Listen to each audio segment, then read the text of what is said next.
I'm Lucy Walsh, and this is how you sell without selling out. Roger's that. I'm Rogers Healy. Welcome to Rogers That, a podcast dedicated to selling without selling out. Today we have someone who's already laughing at me as she should be. I've been friends with her for, believe it or not, over 2 decades. I had a brief stint in the City of Angels, and the Devils got the best of me, and I left. But while there in Los Angeles, I grew up different. I grew up. It was my rite of passage, and I went from being a sheltered mama's boy to a mama's boy that lived a couple thousand miles away. While I was in Los Angeles, I made a lot of acquaintances. I made a couple of people that I still talk to, and then I met some family. I met some new family, and one of those people that I met in LA is Lucy Walsh, who's on the podcast today. Lucy is talented. It's an insult to the word talent if you say that she's talented. Lucy is she's a doer. She's an icon. She is musically talented. She's artistically talented. She's intelligent. Her husband has become a dear friend of mine as well. But Lucy, to me, proves that if there's something you really want to do and if there's a story you really want to tell, you're going to figure out how to do it. And so Lucy's background is in acting, is in performing. You'll see her in anything from maybe she was in Curb Your Enthusiasm. She went on tour with Bruno Mars, with Maroon 5. She's done literally a little bit of everything. And then a couple years ago, we reconnected. Thank God. And she was telling me about a passion project of hers, which we're going to hear about today because Lucy is now a published author. And I know that in March of 2024, her book will be available to the public. But of all these things, actress, singer, songwriter, pianist, author. But to me, she's family and she's a friend. And Lucy, I'm so grateful to have you in my life. I'm so grateful that a couple of young 20 somethings became friends and it was able to outlast the statistics of growing older. But speaking of growing older, let's get into your book. Lucy Walsh, thanks for being with us today. Maybe give us a little background, then we're going to pepper some questions about Remember Me as Human. Wow. Well, thank you for that. First of all, I have to respond to that beautiful introduction. Oh, my goodness. Thank you for that. Yeah, we did meet a long time ago when we were bebes in this city. And I'm so grateful that we did because I agree with everything you said. I am so grateful to have you and your wife, Abby, in our lives. And wow, what a ride it's been, huh? um, yeah, so Yeah, just getting started. yeah, just getting started, but we had some crazy times. I've got some stuff on this guy that, if he ever messes with me, I'll sell it to the tabloids. This guy's a crazy one. Rogers Healy. Yeah, Lucy texted me if you don't buy my book, I'll get you canceled. I She told me, she goes, if you don't buy my book, I'll get you canceled. have So I bought a pictures. lot of books. I bought 20 books. Yeah, Yeah. just to make sure But maybe give us a little bit of background. You have such a diverse, crazy background, and you're so accomplished. But how would you go and sum it up to the people that maybe are not familiar with you yet? well, you said it. I mean, I've had a really exciting career in things that interest me. I am an actress and a touring musician, and I always wanted to be an author. But for a long time, I thought you had to go to some big fancy school and be exceptionally smart, which I never felt that I was. And so I just shied away from it for a long time. But I have finally confronted my dream and moved heaven and earth to make it happen. And it's very surreal to now be talking about the book instead of sitting at my computer writing the book for years, which I have been. It was 14 years in the making. So it's been a long birth of this child. But how the book came about is when I was 17 years Mm. old, my grandmother gave me 63 of the remaining love letters that my grandfather Dale had written to her during World War II. That's right. And excerpts of about 40 of the letters are published in the book. Um, and when she gave them to me, I knew immediately that they were a big deal, that they were very important, and that someday I wanted to make them into a film. And the only people I was set on for my film were like Ron Howard and Tom Hanks and those guys that were doing the World War II epic stories that I knew mine needed to be. So I would literally carry the letters in my purse in case I ran into Ron Howard at the grocery store or something, because I didn't know how to make a film. I was only 17, but I knew that these were worthy. And so yeah, I carried them in my purse for a long time. And I didn't know what else to do except to start asking questions of my family to like fill in the story surrounding the letters. And as I was starting to do that, my grandfather died of Alzheimer's before I really got a chance to speak with him. And that really scared me and shocked me. Mm. And all of a sudden, his, not all of a sudden, it took 7 years for him to slowly demise from it. But watching that was a huge deal in my life and really made me all the more determined to do this and to start asking questions of people before they die.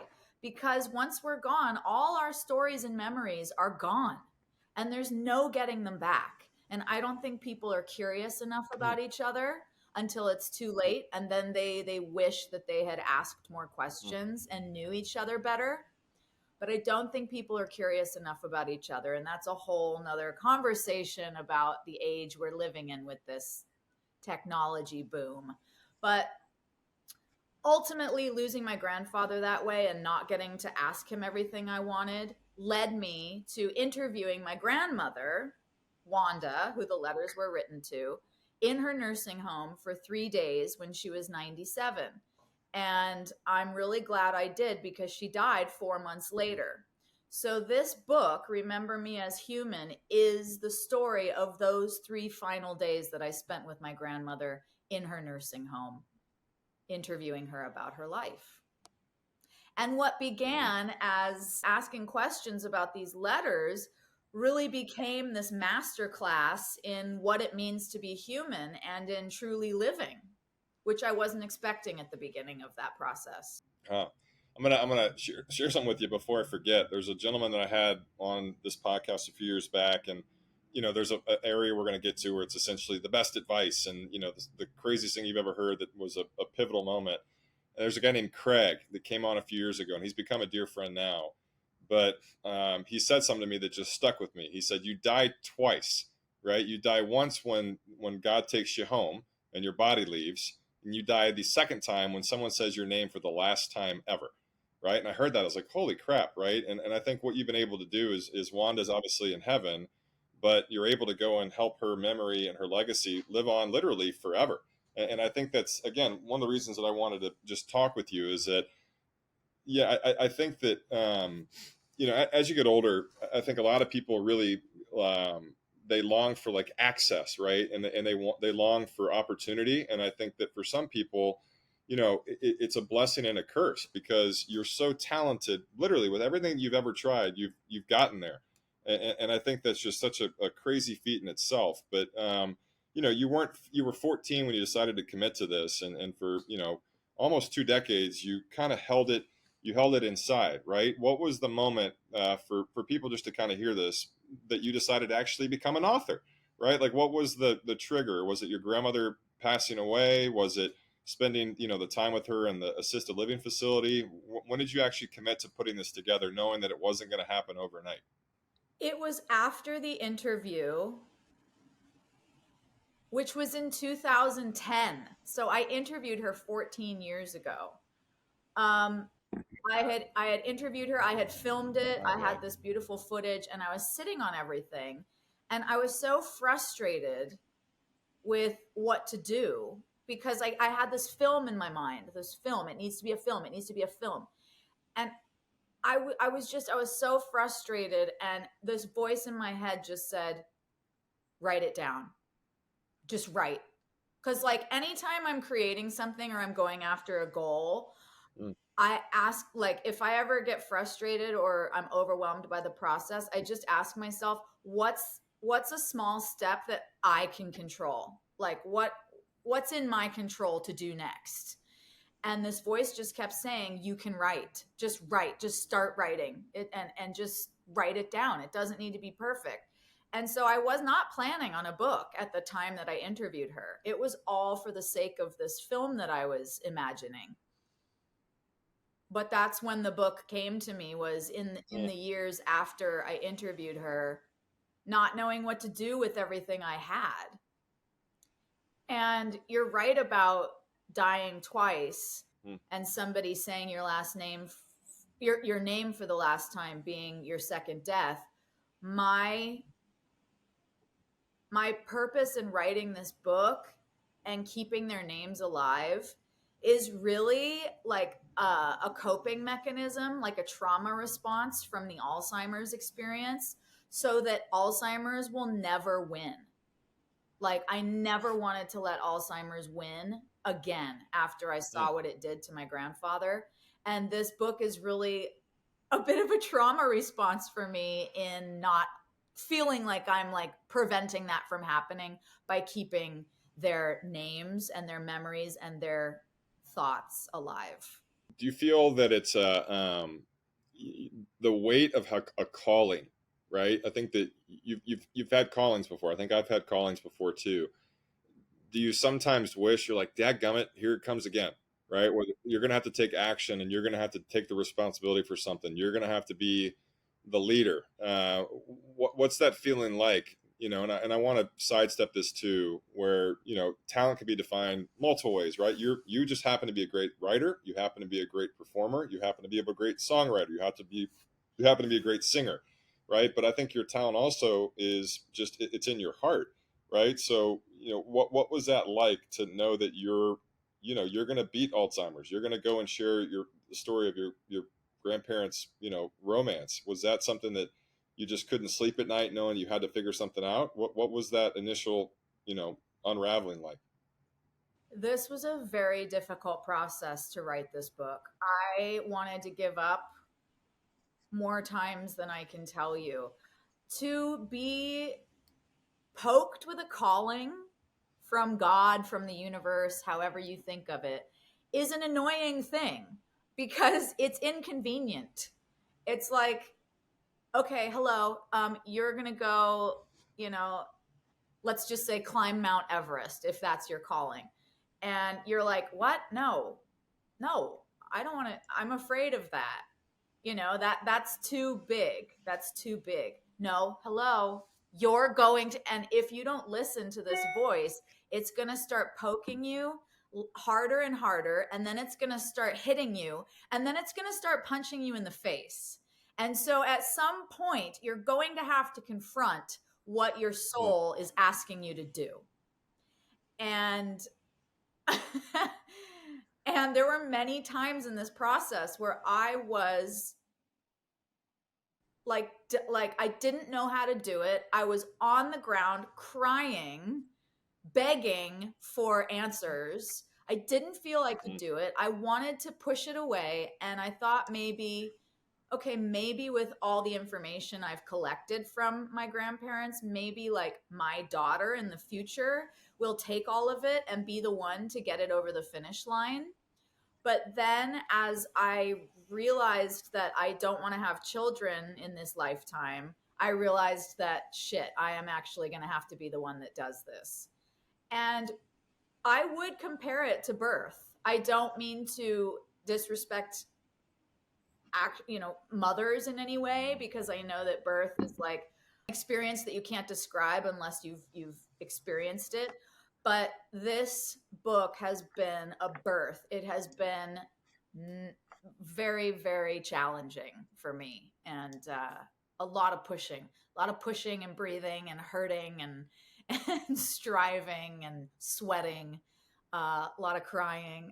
Yeah, it doesn't look comfortable. These are some sharp corners, Yes, they are. I mean, you know. yeah. But here you are now, and before I forget, when you do the movie, I have an idea of who can play your grandmother. You, because obviously she's your spitting image, or you're her spitting image.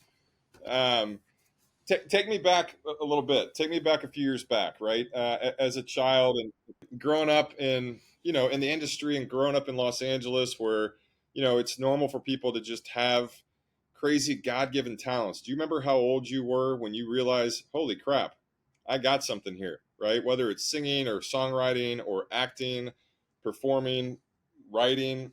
Do you remember the moment where you realized that you had the gift? I was never aware that I had a talent that was any better than anyone else. I just was always obsessed with acting and singing. There was never any question about what I wanted to do in life. Those were the things that made my soul ignite and burn, with thrilling. Oh, I feel so alive when I'm doing those things. And I felt that from 5 years old. I remember watching Gone with the Wind over and over. And I saw Vivian Lee on that screen, and I actually pointed at the screen, and I had this moment of recognition where I knew that that's what I was. Whatever she was doing on that screen, that's what my soul Mm. was telling me to do. And then I would say, to answer your question, the first moment that I knew that this is what I would devote the rest of my life to was I was about 7, and my stepdad, I call him my gym dad in the book because I have two fathers in this life. My gym dad was a music manager, and he was managing this 80s hair band called Baton Rouge. And they were putting out a single, and they asked me to be in the video. The video is called Walks Like a Woman. You can look it up on YouTube. And I was in the video, and I'm in these scenes, and I'm doing my stuff, and I was in front of that camera with like 50 people on the set, and I was like on drugs. I was 7 years old, and I was like so high on life that I was like, this is amazing. Like, I just lost my mind with happiness. And I went to the Wow. director when I wasn't scared at all. I was like, give it to me. And I had to climb up this ladder that was like, I had to get into an oversized high chair that was like 10 feet tall, and I had to throw a temper tantrum in this oversized high chair. And at Wow. one point, I was throwing such a temper tantrum that I fell out, and the whole set like screamed and rushed at me. And Mm. I was not phased at all. I was like, okay, let's do it again. But I was going for it. And at the end, I went up to the director and I pulled his pant leg and I said, hello, I'm ready for my next scene. And he was like, get this little girl off the set, like I'm busy. And I just could have eaten it for breakfast, lunch, and dinner. I was so comfortable and alive in that setting. So that's when I knew that I had the bug. So, how does this rank right now? Being on the Rogers That podcast, you've been in music videos, you've sold out arenas, you've done a lot. Is this the pinnacle of your success this moment right now? This really is. Being here on the Rogers That podcast is like what it's all come to. Yeah, Yeah, it yeah. really is. The Grammys were last night. The Oscars are coming up. We just had the Golden Globes. Doesn't matter. No. Yeah. So, okay. So here's another loaded question. Again, you've done some of the stuff that I tried to capture in the intro with just the crazy stuff that you've been a part of because you're so talented. And the book comes out in 2000 in the first quarter of 24, right? And the book is going to do awesome, and it's going to be such an incredible moment that you've waited for. What do you do next? Like, how do you go and find your next multi-decade project? If there is one. Yeah, well, unfortunately, the calling has already taken hold of me for what's next, and that is the film. I'm a first-time author, so I didn't realize that the book would be optioned for a film. So I've written the film already. So I have the feature film already done. My writing partner, Aditya Patwardhan, and we began it at the beginning of COVID, and we worked solidly through COVID on Zoom, and then in person as soon as we could. And Wow. we um, we originally wrote it as a 9-part miniseries, and we've been in pitch meetings with that over the last couple years. But we really, from all the constructive notes and everything we got, we really decided that it's going to work incredibly well as the film, and so we have moved it over to that format. And I'd like to move towards pre-production at the end of this year or beginning of next year. Yeah, so the film is done. The film is happening. It's pretty crazy. Wow. It's not the same as the book. It's not the same as the book. There's no granddaughter in the nursing home. That's not a part of the storyline. It takes place during the war, and it's a sweeping World War II epic, just like I always saw it. And it's a bit fictionalized, but it's still based on the same events and characters. What's my character's name Your in the movie? character, I'm deciding if you're gonna play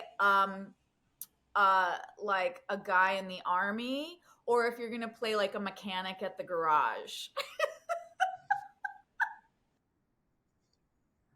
Do I live? Do I survive the war?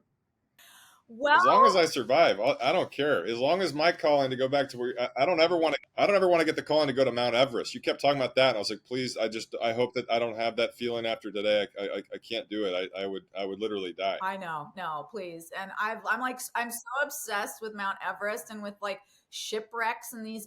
I'm really obsessed with situations where humans have had to do extraordinary things to survive. Uh, I don't know if that's from like past life shit or what, but I have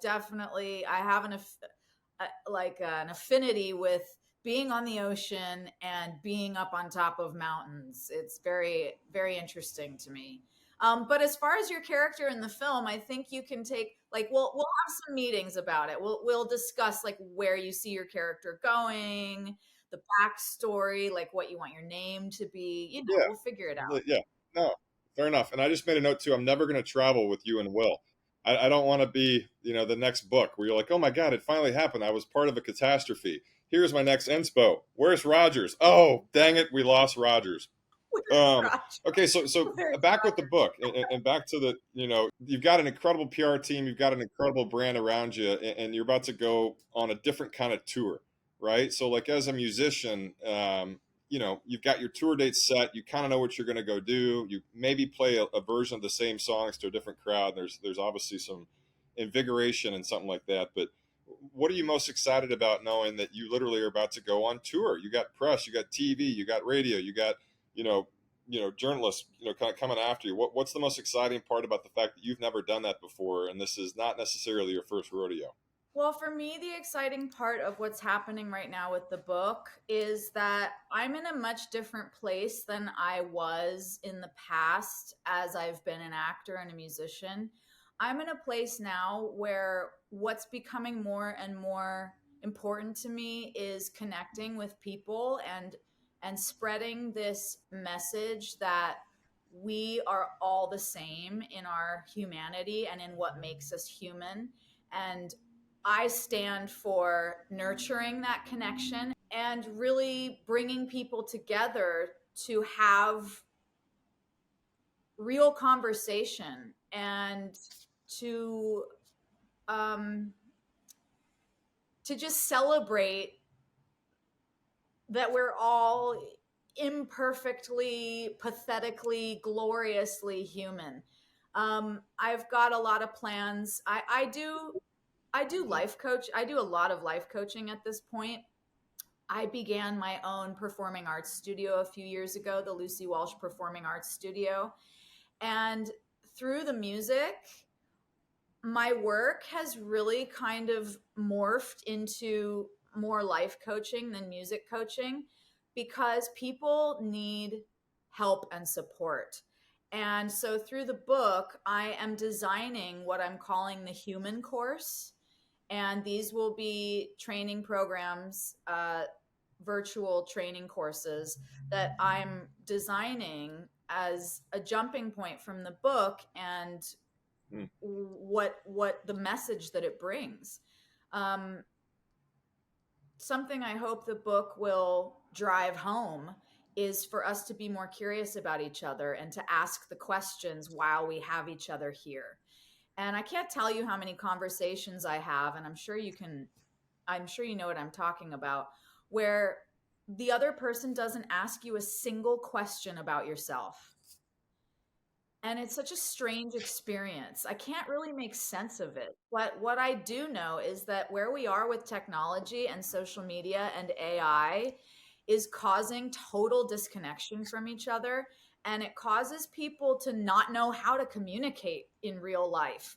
And they end up like talking at each other about themselves, and we're not headed in a good direction with that. And so I really, really stand for pulling that back, getting back into that human connection, and being curious about each other again, because we've lost it. What do you think of that? Can you relate to any of that? Have you experienced that at all? No, I think unfortunately you're right. I don't know why I remember this, and I unfortunately reference it quite often. But I remember I was out of town one time and I was watching Ellen, and I didn't ever watch Ellen, and Amy Poehler was a guest, and I don't know why I got locked into this interview. This is like 10, 15 years ago, and this is way before, I mean, social media was here, but this was before AI. This was before the next level of social media. And I think Amy Poehler had just become a mom.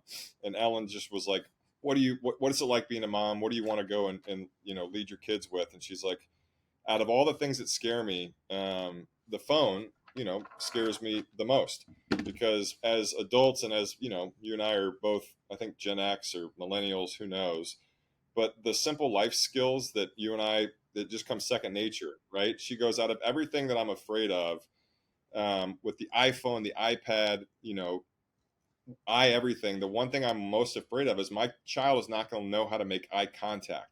And I just heard this and I was like, holy crap, right? And just the stuff that, again, relationships are a natural thing for people like you and me. But I feel like that's why we have to work that much harder, right? It's like, whether it's music, whether it's my daughters knowing who Van Morrison and Don Henley and all, like, these people that you hear less and less on the radio because music now is just so butchered, as we saw in the Grammys last night. That's a different calling as well. And I think that, but that makes me feel alive, because I feel like, there's a reason that we hold the torch, and we got to find the next people to pass it to. So That's right. yeah, same page with that. Talk to me about balance. If that's Yeah, I ask this question to every single guest, and it's a version of the same answer. But do you believe there's such thing as a work-life balance or a passion-life balance? I think that, I will answer that with a little story. Gary Marshall, the legendary director, has a bench at the Little Brown Church on Coldwater Canyon. And that bench has a plaque on it, and the plaque says, "Life is more important than show business." And Gary was a dear mentor of mine and cast me in his final film, Mother's Day. And we used to sit on that bench, and I would say to him, "Gary, I don't agree with you." Because at the time, I was so I was defining my self-worth by whether or not I could book an acting job, whether or not I was having success in my career. I wasn't interested. I just didn't think I was worth anything unless I was achieving things. Um, and and he would tell me, "Well, one day you will, you'll know what I'm talking about." And the night he died, I went and sat on that bench, and I've gone there many times. And every time I'm there, I say to him, I understand now, Gary, because life is more important than show business, and that's how I feel now. I am no longer defined by anything that I achieve in the outer world. We are all worthy just as we are in this very moment. We don't need to fix anything or be anything else other than what we are. And to me, that now comes first. And so, to answer question. I don't know if balance is how I would describe it, but I would say that uh, being human first before the passion projects and the work and the achievements gives you a great balance inherently, because you're coming from a peaceful, centered place as opposed to chasing anything externally to define yourself. Hmm. Well, I think that's kind of a great lead into the next question, which is just the typical Pepper. What's the best advice you've ever received? The best advice I've ever received. Is it the Gary Marshall? Oh, And I felt it was appropriate after what you were just honoring Gary Marshall with. yeah, there have been, I do have something. I have two. One came from Tom Hanks, who is also a mentor of mine and an incredibly generous, generous man. He's so generous with fellow artists and with people. He's just such a generous heart. But I was speaking with him about where stuff, and and he wrote me and he said, keep your head down and your weight forward. And I always repeat that to myself when I'm feeling lost in what I'm doing. Just keep your head down and your weight forward, because achieving anything is like walking into a strong wind. It's like constantly being pushed back by this wind. And I just think of that, like my head down and my weight forward, and you're just going into this wind, whatever it is. If it's a personal life challenge or a career challenge, it's all the same. And then the other advice I would give, and I'll say it in my own words, is that there's never going to be a perfect time to do anything. And the project is never going to be perfect. Or the thing, whatever it is, even if you're not an artist, whatever. It's never going to be perfect. Just do it. Don't be precious about it. Just get it out there and move on. Don't drive yourself crazy trying to make everything perfect, and don't lie to yourself and think that that the circumstance needs to be perfect, because there's never a perfect circumstance, and we lie to ourselves because we're too afraid to go for it. Powerful. Here's one of the last questions. It's a heavy one, which you've answered it in kind of roundabout ways unintentionally the last 35 minutes. Legacy. When you talk about your actual legacy, not the legacy of your loved ones, the legacy of the work that you've been a part of, but your legacy, you look back in 70, 80 years, what's the legacy you want to leave behind? That I stood for celebrating our humanity and everything that makes us human. Celebrating our imperfections. Humans are contradictions. We are complete contradictions. And in that way, there's like a pathetic aspect to being human.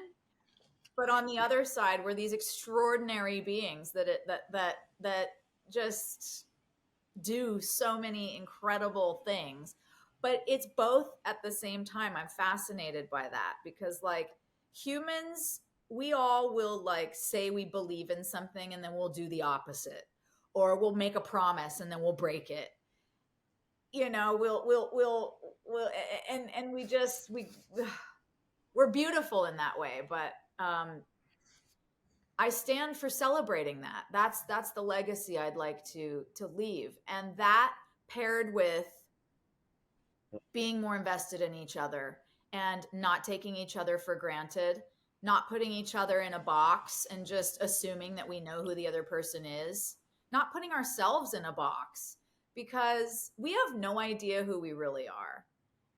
No idea. All we have is this constructed personality that we've Hmm. created based on what our ego tells us we should be at this point in our lives. And that continues to change as we get older. But we don't really know what's under that. That takes courage to look at, and to go below the constructed personality and take a look at what else is there. My dad said it really well in COVID. He said, I'm terrified of this lockdown because I'm sitting at home and I don't know who I am because all I know is myself as a rock star. Mm, But I'm not a rock star right now. And I don't know who that mm, other guy is. And so a long-winded answer to your mm. question is I stand for in terms of a legacy getting below that constructed personality and taking a look at what's there. And through that curiosity within ourself, then we can be curious about others. But if we're not curious about ourselves, we're sure as hell not going to be curious about those around us. And that's what I'd like to leave behind. Mic drop. And you're like a walking, yeah, mic drop. Last question. How do we support you? What are, like, literally, black and white, how do we support you?